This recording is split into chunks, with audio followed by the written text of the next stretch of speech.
बहुत समय पहले की बात है। एक छोटे राज्य का राजा अपनी प्रजा की भलाई के लिए समर्पित था।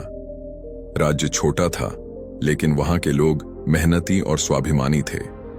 वे एक दूसरे की मदद करते और राज्य की खुशहाली के लिए काम करते। राजा न्यायप्रिय और दूरदर्शी थे।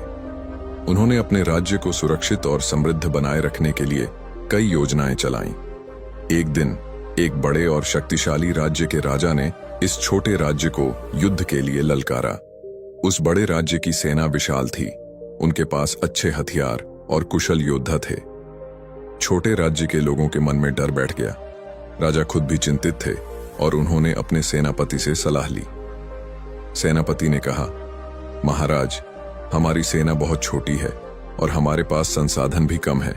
शत्रु हमसे बहुत अधिक शक्तिशाली है। हमें आत्मसमर्पण कर देना चाहिए। राजा को यह सलाह पसंद नहीं आई। उन्होंने सोचा कि बिना लड़े हार मान लेना सही नहीं होगा। वे हमेशा से संघर्ष पर विश्वास करते थे। इसीलिए वह अपने राज्य के एक प्रसिद्ध संत के पास गए और उनसे राय मांगी।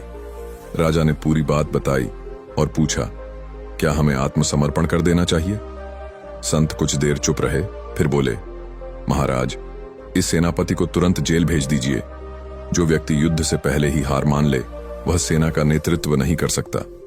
यदि आप चाहें तो मैं सेनापति बनकर सेना का नेतृत्व करूंगा। राजा पहले हिचकिचाए, लेकिन उनके पास कोई और उपाय नहीं था। इसलिए उन्होंने संत को सेनापति बना दिया।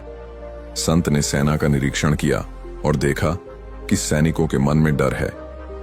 उन्होंने सभी सैनिकों को इकट्ठा किया और बोले, हम युद्ध करेंगे, लेकिन पहले हमें भगवान की इच्छा जाननी होगी। मैं मंदिर में जाकर भगवान से पूछूंगा कि इस युद्ध का परिणाम क्या होगा। सैनिकों ने सहमति जताई। संत मंदिर गए और कुछ समय बाद वापस आए। लोगों ने पूछा, भगवान ने क्या कहा? संत ने उत्तर दिया, यदि आज रात मंदिर से प्रकाश निकलेगा तो हम युद्ध जीतेंगे। सभी सैनिकों में एक नई ऊर्जा और आत्मविश्वास आ गया। जब रात हुई तो मंदिर से रोशनी निकली। यह देखकर सभी सैनिक जोश से भर गए। अगले दिन उन्होंने पूरी ताकत से युद्ध किया।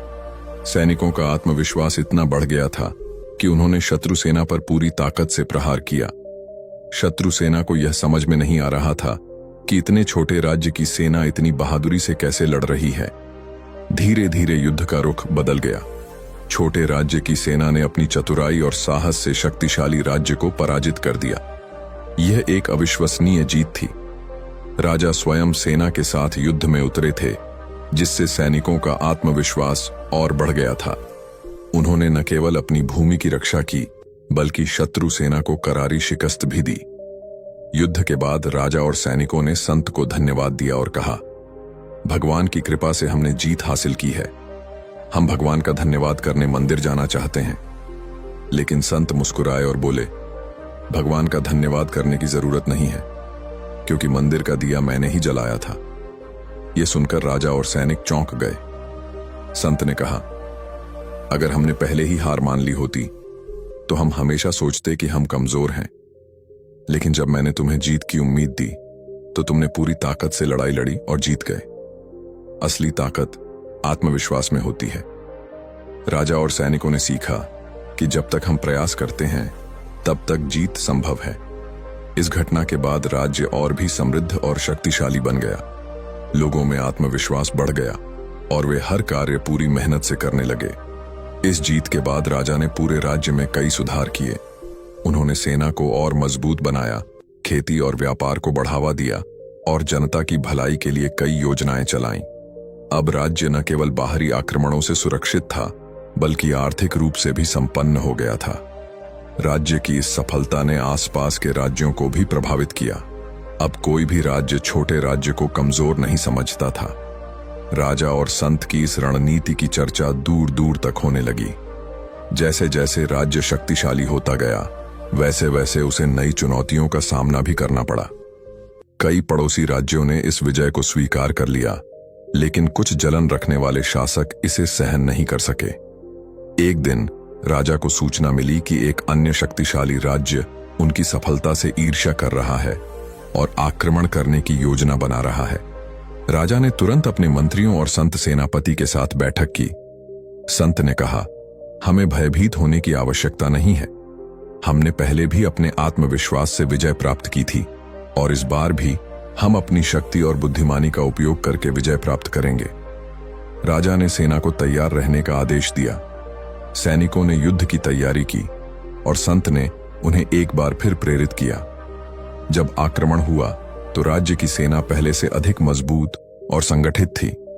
इस बार भी आत्मविश्वास और रणनीति की बदौलत राज्य ने विजय प्राप्त की।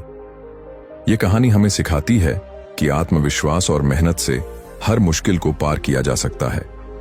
अगर मन में जीत का विश्वास हो तो कोई भी बाधा हमें रोक नहीं सकती।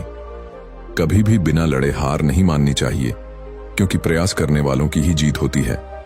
इसलिए जीवन में चाहे कितनी भी कठिनाइयां आएं, हमें हार नहीं माननी चाहिए और निरंतर प्रयास करते रहना चाहिए, क्योंकि मन के हारे हार है, मन के जीते जीत। हर संकट के बाद अवसर आता है और हर प्रयास का परिणाम निश्चित रूप से मिलता है। यही जीवन की सच्ची सीख है। यदि वीडियो पसंद आई हो तो वीडियो को लाइक और चैनल को सब्सक्राइब जरूर करना, ताकि इसी प्रकार की वीडियो और देख सको।